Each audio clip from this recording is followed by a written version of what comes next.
sensação de não estar ouvindo? Qual a sensação? Qual a sensação de você não estar ouvindo por esse pequeno espaço de tempo? Em parte, é a situação de uma pessoa, imparcialmente, que a gente acha que é difícil ser surdo, mas se você, e na terminologia da comunidade surda, né, é ouvinte, você vai sentir isso uma dificuldade, um empecilho muito grande, coisa que não é. Por quê? Porque a gente lida com as deficiências, quer dizer, deficiências, porém a gente está dentro de um padrão, né, que vocês precisam entender um pouco sobre essa questão do que é a língua, o que é a comunidade surda, e é o primeiro ano, né, são, como o Nilton falou, desde 92, já vi boas pessoas passarem por aqui, mas a questão das línguas, né, dos excluídos, as questões daqueles que estão... Ótimo. Então, assim, eu vou fazer algumas explanações, que, primeiramente, é como se fosse uma abertura a Libras, um momento.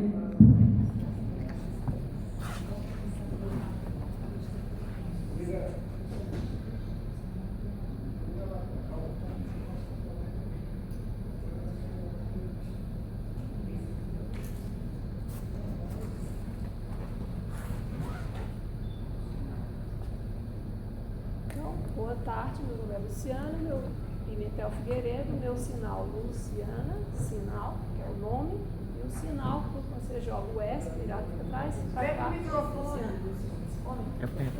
eu fiz uma apresentação, quer dizer, boa tarde, meu nome é Luciana Pimentel Figueiredo, certo? Sinal, a gente fecha a mão geralmente, quando você pede na comunidade surda, é justamente a forma de identificação que o surdo faz, o meu no caso é o L para cá, certo? Então essa é a comunicação inicial que o surdo já pergunta. Então quando ele faz assim, o N do alfabeto ele faz assim, ele já está perguntando seu nome, então você joga o N para frente, meu nome, às vezes, quando você já é surdo, ele já vai direto, faz assim, ó, meu nome. Então vamos lá, entrar dentro do contexto exatamente do que é a palestra, para a gente não se estender muito e dar tempo para a gente falar e pelos 30 minutos que temos. Então, por favor, inicialmente eu pergunto a vocês, o termo comércio, o que é o termo certo? Se eu perguntasse a você, é surdo ou surdo-mudo? Surdo. Mas quem diria surdo-mudo? Quem diria? Veja bem, por muitos anos, o surdo-mudo, esse termo era usado para designar as pessoas que não escutavam. Porém, vem a pergunta, todo surdo é mudo? Eis o uso incorreto do termo, pois nem todo surdo é mudo e nem todo mudo é surdo. Todo surdo com acompanhamento de um fonoaudiólogo tem plenas condições de oralizar, dependendo do grau de surdez, que é pequeno, médio e grave. Então, a gente passou por uma corrente de quase 100 anos, que foi o Acordo de Milão de 1880, onde os professores surdos não tiveram o direito de participar, mas a língua de sinais ela foi banida. Então a gente entrou numa corrente de cultura ouvintista, certo? Então o surdo teria que ser oralizado por 100 anos, certo? Foi uma corrente que a língua de sinais... Então essa cultura predomina ainda, claro, em grande parte, mas em média para se oralizar um surdo leva 10 anos, certo? E na língua de sinais, que é a língua materna do surdo, a gente vai ver um pouco sobre agora. Então, assim, na comunidade surda, usamos o termo surdo como identidade de gênero e designação dos sujeitos que compõem a comunidade, certo? Então, por que a identidade? A gente está falando da identidade socioantropológica e cultural do povo surdo, porque quando você vai falar de deficiente auditivo, existe uma corrente que a gente chama de a corrente da medicalização, por conta dessa questão de oralizar, né? Mas dentro do conceito de gênero antropológico, a gente vai dizer que a comunidade, o surdo é aquele que ele assume a língua brasileira de sinais, Libras, como a sua língua, certo? Sem fazer uso da cultura oralizada, certo? E também, às vezes, claro, eles usam um aparelho, mas o surdo de identidade propriamente dita, ele é aquele que ele está fazendo uso da língua. Por favor, passa o outro slide. Volta um pouquinho, acho que eu esqueci de falar uma coisa. Pronto, acho que é isso aí. Então, nós temos aí, nesse primeiro slide, acho que está bom mesmo, Libras, como eu tinha falado antes, nós temos agora quais são os direitos do surdo, né? Então, veja bem, a Lei 10.436, ela vem estabelecer o direito do surdo em sociedade ao intérprete, certo? Por quê? Em 2002, no governo Fernando Henrique, a língua brasileira de sinais torna-se a língua oficial do povo surdo aqui no Brasil, certo? Dando pleno direito ao intérprete. Em todo o serviço de atendimento público, haver a necessidade, quer dizer, o direito, por exemplo, de estar numa escola, é um direito que ele tem. Mas esse direito, como eu falo assim, na prática, o que temos como direito em lei quase sempre não é respeitado. Pois nesses setores, como hospitais, postos de saúde, instâncias judiciais e escolares, quase não há ou não existe a presença de um intérprete ou funcionário público com o mínimo de conhecimento de Libras para atendimento condizente, certo? Então, eu já tive situações de médicos mesmo dentro do hospital. Ele era um pediatra, vizinho meu, e aí eu perguntei para ele, olha, seria interessante a fazer um conhecimento mínimo da Libras. Ele falou assim, eu aprender Libras? Eu não tenho essa necessidade, mas só era o que faltava. A mãe que traga, certo? Então, essa lei, ela vem logo depois com o decreto 5.626, que já sedimenta, claro, nas universidades, nos cursos de pedagogia e licenciatura, na qual eu terminei em 2014, certo? Foi a primeira turma pela UFPB, embora eu atue na Escola de Autocomunicação como professora de inglês, porque a minha vivência, né, durante os 20 e tantos anos foi mais na área de inglês. Mas a Libras, o meu foco inicial eu estou assim, língua é um processo constante. E língua de sinais é uma coisa que eu estou sedimentando a cada dia, tá? Mas dentro da comunidade a gente vai ganhando experiência, vai comunicando. Isso aí é a importância de vocês conhecerem isso. Por favor, agora pode passar. A Libras é universal? Vejam bem, muitas pessoas, né, vieram até a mim fazerem a pergunta, se a língua, para ela ser universal, todo surdo fala uma língua de sinais igual? Veja bem, esta é uma pergunta que a maioria das pessoas fazem. Não, a Libras é língua brasileira de sinais, é uma língua de sinais como campo de entendimento visual motor com o uso de sinalização pelas mãos e expressões faciais. Cada país tem sua língua de sinais. Por exemplo, o ASL, American Sign Language, é a língua de sinais dos Estados Unidos. Tem a outra, American, acho que é a língua francesa, acho que eu fiz uma. Então, assim, cada país vai ter sua língua específica, certo? Embora haja essas divergências, que você achar que o surdo, por exemplo, vai se comunicar pela datilologia, pelo alfabeto. Está correto isso? Não. Por favor, pode passar outra. Primeiramente, faz-se necessário, por exemplo, como comunicar-se com o surdo. Inicialmente, se você vai fazer o trabalho de intérprete, por exemplo, essa minha roupa aqui, por exemplo, ela tem que estar, claro, isso aqui já está uma certa representação, né? Deixe-me falar, deixe que essas mãos falem para uma divulgação, mas você tem que estar com a roupa lisa. Por exemplo, anel, relógio, se você vai fazer o papel de intérprete, por exemplo, então você tem que estar com a roupa lisa. Vocês percebem bem que nas janelinhas que tem nos geralmente na TV Senado, em alguns setores, que o intérprete geralmente ele está com a roupa, né, de uma cor só. Isso é para não vá ver, porque o campo ele é o visual, então você vai fazer o uso da mão e geralmente, né, as expressões faciais elas seriam geralmente a acentuação. E vamos lá, então, como se comunicar? Primeiramente, faz-se necessário que a pessoa tenha ao menos um conhecimento básico de língua de sinais, sempre procurando olhar de frente para o mesmo e nunca achando que falando alto ou gritando ele vai escutar, tá? Isso acontece demais. Eu já tive diretora da escola mesmo, que chegou o surdo e ela começou a dizer, o intérprete falou, ele é surdo, ela, olha, então ela aumentou a voz. Existe às vezes esse problema também, de achar que o surdo, você falando alto, ele também, né?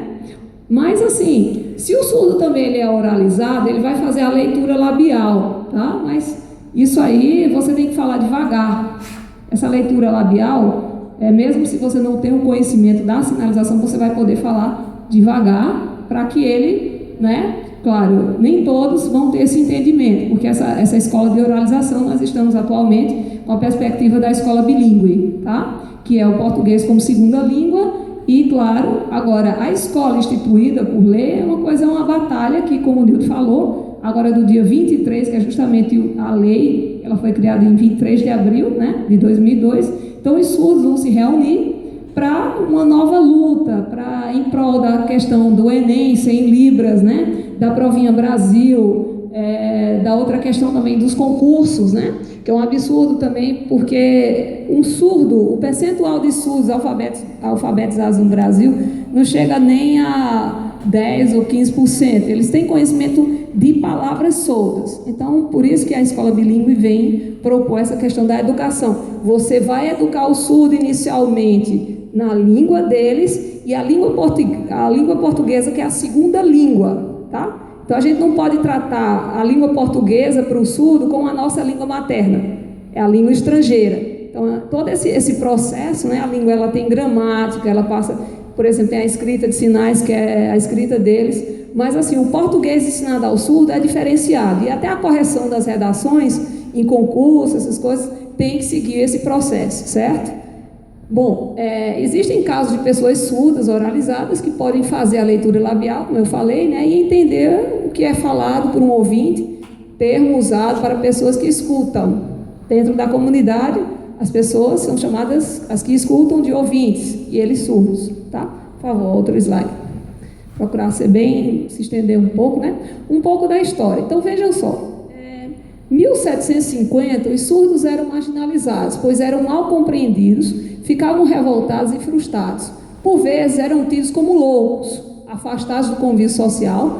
Quando adultos, eram forçados a fazer trabalhos desprezíveis, viviam isolados e eram considerados ineducáveis. Muitos surdos de famílias nobres eram forçados a ler e falar para receber o conhecimento como pessoas, para receber o reconhecimento como pessoas da lei, conseguir títulos de herança, e até então havia escolas especializadas para os surdos. Então, exemplo, até a década de 70, ainda hoje, as pessoas pensam que o surdo ele é uma pessoa, ele é um deficiente, e ele é uma pessoa que ele não tem condições nenhuma, ele apresenta a deficiência mental. Bom, dentro da escola, em sala de aula, nós apresentamos crianças, um surdo que vem também, claro, ele vem agregando alguma questão de dislexia, claro, doenças mentais, mas a gente não pode entender que o surdo ele é uma pessoa incapaz, certo? Porém, esse tipo de marginalização, né, ao longo dos anos, ao longo dos milênios, certo?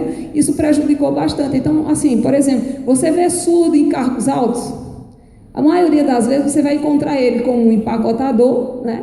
Você vai encontrar ele como uma pessoa que está lá no caixa, né, ajudando a pessoa. Então, você nunca vai encontrar um surdo, raramente são aqueles que conseguem, porque é justamente o grau de escolaridade. Nós temos a maioria dos nossos alunos na Escola de Autocomunicação Demôncio Cunha Lima, no estado, né, que fica ali no Catolé, do mesmo lado da Paia. A nossa escola ela tem surdos que a média é entre 20 anos, né?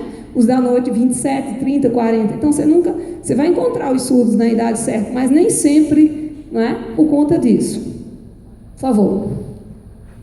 Continuação. Então, em 1755, na França, o abbé Charles Lepé inicia o método de aprendizagem para surdos, começando a associar palavras e figuras e ensinando os surdos a ler, e assim levando o acesso à cultura do mundo e para o mundo. Charles Michel fundou a primeira escola para surdos, que teve auxílio público e treinou diversos professores, tanto na França como na Europa. Então, quer dizer, grande parte desse aprendizado da língua de sinais, eu falei que até uma determinada época, anterior a 1880, a língua de sinais era existente. Então, por exemplo, as comunidades evangélicas, as igrejas, né, foram as precursoras praticamente desses métodos de língua de sinais, certo? Então, por favor.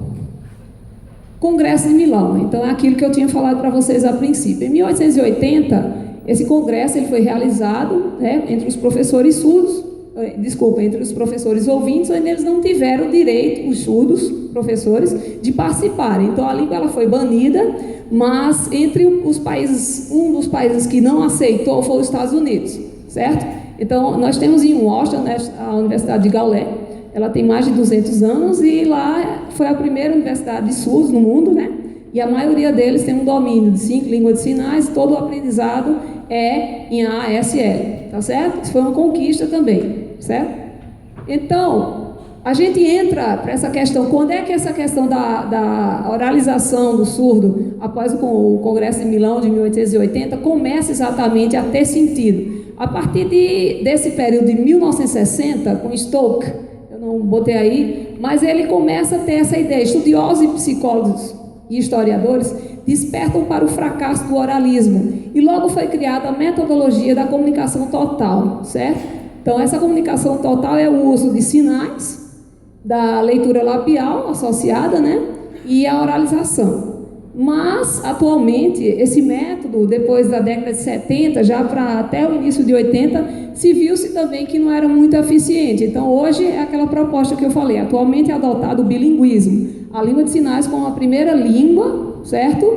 E a língua da comunidade local como segunda, certo? Então, por exemplo, o SL, o inglês seria a segunda língua, certo? E a de sinais dele, a ASL, tá? Então, existem sites também. Estados Unidos, nesse sentido, ela é bem desenvolvida. Eles têm cursos online gratuitos que podem ser oferecidos. Aqui no Brasil, a Libras já é mais complicado. Eu não sei a especificidade, mas, por exemplo, toda língua ela tem uma constância de neologismo, de criação de sinais novos. Então, a comunidade está criando sinal a toda hora, certo? Os estudos se reúnem, então eles convencionam. Então, por exemplo, a Libras que você está usando aqui em Campina Grande já vai divergir lá em Queimadas, tá? Você já vai encontrar, embora exista uma gramática padrão, algumas coisas padrões, mas as variações, né?